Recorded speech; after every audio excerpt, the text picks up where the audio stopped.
My ex-wife cheated on me and swore on our daughter's life to cover it up, and now after 6 years of no contact, she's begging for a healthy co-parenting relationship. So I found out my ex-wife, 37 female, cheated on me, 37 male, 6 years ago when I discovered her in a 4-month affair with a married man. We share a 15-year-old daughter together and co-parent exclusively through my sisters, or email. I found out because the affair partner's wife sent me all of the pictures and videos that they took of them cheating on us with his phone.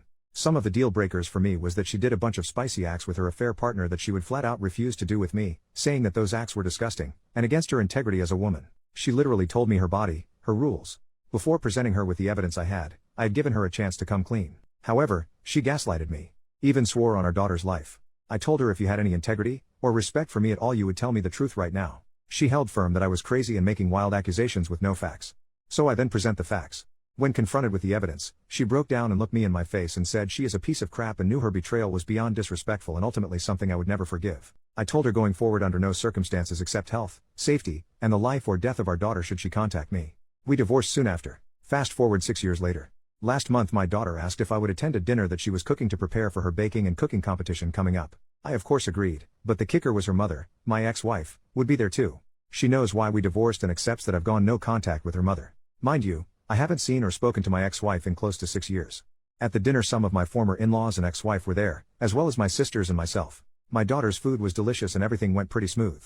1 week after the dinner I received a phone call from my ex-wife that I obviously answered because I thought something was wrong with our daughter. Nothing was wrong with our daughter, but my ex-wife wanted to sincerely apologize for her actions in the past and the damage she did to break up our family. She said that our daughter almost had a breakdown with the fear of her asking me to be in the same place as her and that our current dynamic is not healthy. She wanted to know if was there any way to healthy coexist for future events with our daughter. I did not interrupt her and let her finish what she had to say. When she finished talking, I responded by saying no and discontinued the call. Here is where I need advice. My sister told me my ex-wife is truly ashamed and sorry for breaking up the family and just wants a healthy environment for our daughter. My sister tells me to move on and to think about our daughter's mental health. I reminded my sister that what value am I in my daughter's life if I am unhappy? My ex-wife does not make me happy. So I need an unbiased opinion. Should I forgive my ex-wife and move on to build a better co-parenting relationship with my wife for my daughter's sake? Update 2 days later, I spoke to my daughter, 15 female, yesterday and what she had to say was an eye-opener. She told me that she knows that I love her and would do anything for her so she doesn't want to take advantage of my love for her for me by making me do things I normally would not otherwise do. She says her mom is struggling with sadness sometimes and tells her all the time that your father is not ever going to move past hating me, which makes it hard for everyone else to stop judging her for her past as well. Apparently my ex-wife is venting her grievances with our daughter because she has so few friends. My ex-wife lost a majority of all of our childhood friends, as we all grew up together. None of the husbands want their wives hanging out with her due to the fact that she used girls' night as an excuse to be with her affair partner, and some of the wives knowingly and some unknowingly covered for her. This caused a lot of drama. It is a common belief that some of the other wives were cheating as well, but no other proof can be found. Since my divorce with the ex, the other wives have essentially removed her from the group to save their marriages. Anyway, my daughter also explained to me that she missed our family being together if she was being honest, but understands that me and her mother love her. She then asked me about forgiveness, and then about unforgiveness, things people cannot be forgiven for. I told her that is ultimately a standard you have to set for yourself. It comes from the morality and values you have within yourself. I explained that sometimes you can dislike the actions, but not dislike the person, and sometimes you cannot unassociate the actions from the person. Then I gave her an example, Joffrey Baratheon from Game of Thrones. She hates him with a passion. I said her mother is someone whose actions I cannot unassociate with her. I said it doesn't mean she is a bad mom, it just means she is someone who I cannot disassociate with her actions. As a result, mine and her relationship can never be the same. I then told her just because someone says sorry, that it doesn't mean that everything is okay. Unfortunately some actions have consequences, and in her mother's case her actions are a part of who she is as a person. My daughter then asks me if I have ever forgiven someone who has hurt me before, and I said yes. I have forgiven a lot of people. Forgiveness is a very important quality to have as a person. Ultimately, we had a very good conversation last night and said me and her mom will always be there for her when she has big life events. I will be talking to my ex-wife soon about her comments to our daughter. Second update 10 months later. So, after my last post I decided to schedule an appointment with 2 separate therapists who specializes in marriage and family counseling after divorce. I saw these 2 therapists over the course of 5 months. I did 5 sessions with each therapist, 1 woman and 1 male. In the sessions, I went over all my issues I dealt with my ex-wife and the current dynamics we have in place now. I showed both therapists my Reddit post and wanted truly 2 non-biased opinions from 2 professionals of the opposite sex. The advice they both gave me provided the contrast I needed to make necessary changes if any in my life. The first thing I did was invite my ex-wife to join me in 3 planned therapy consultations in which I would pay for. The goals were simple. First, create an avenue for my ex-wife to start speaking with a professional instead of our daughter about our issues. Second, give her closure, not forgiveness, but an opportunity to give her any answers she may need to recovery and be a better mother and person to our shared child. Lastly, build and commit to a plan that we will follow on how we will deal with parenting our daughter and behave at shared life events, and she actually accepted my offer. First session. The first session was all about sharing our point of view on the current state of our lives, and what we both want for our daughter. I shared that I am currently enjoying my life as my professional and personal life are flourishing in the sense that I have achieved balance, joy, and core life goals and accomplishments are being met. For my daughter, I shared that my goal is to ensure that she is happy, enjoys her childhood, feels loved, and understands the value of self-respect and commitment to core values. I always share with her that everyone loves to believe that they are exceptions to the rules, but sometimes following the rules are what makes a person exceptional. Having a clear sense of what is right and wrong and behaving in that fashion is very important to who you are. I shared my biggest regret in life would be if my daughter turned out like how her mother used to be 7 to 8 years ago. It was brutal saying this in the session, but I truly believe and fear this. My ex-wife then shares the current state of her life. She is very passionate about her career, interior-exterior designer. She quite literally turns houses into homes.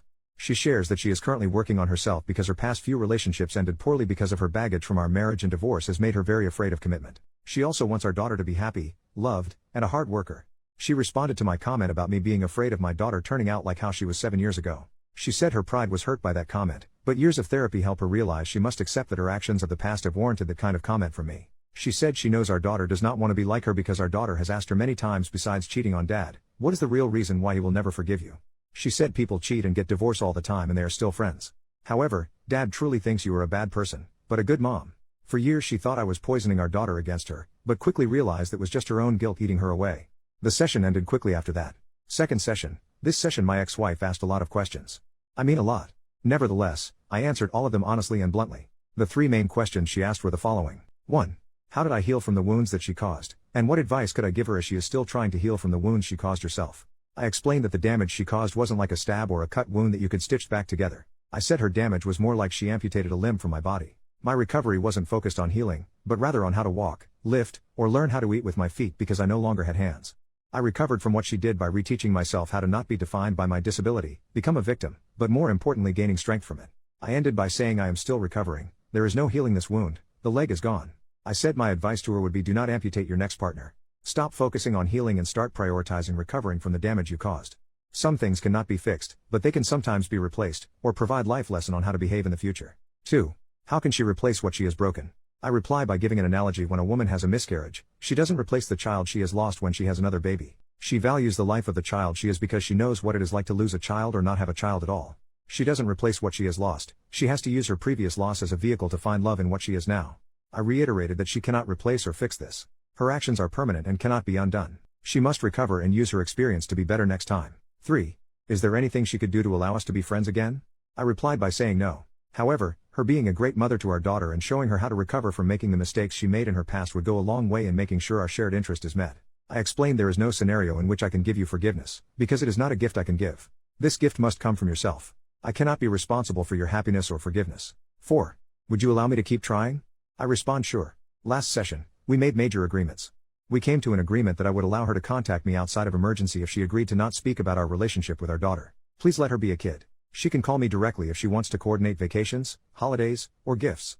I will agree to do 1 counseling session a year with her until our daughter is married or graduates from college. The goal is the session is to build a stronger co-parent relationship and ensure we are not letting our past ruin share experiences with our daughter. Overall, it has been 3 months since our last session, and I believe that I did what was in the most important immediate need for our child, which was ensure she does not feel she is responsible for me and her mother's happiness when it comes to her life. She is back to being a now 16-year-old teenager, worrying about boys, clothes, and social status, which I am perfectly happy to deal with. As for my ex-wife, that is a whole other thread.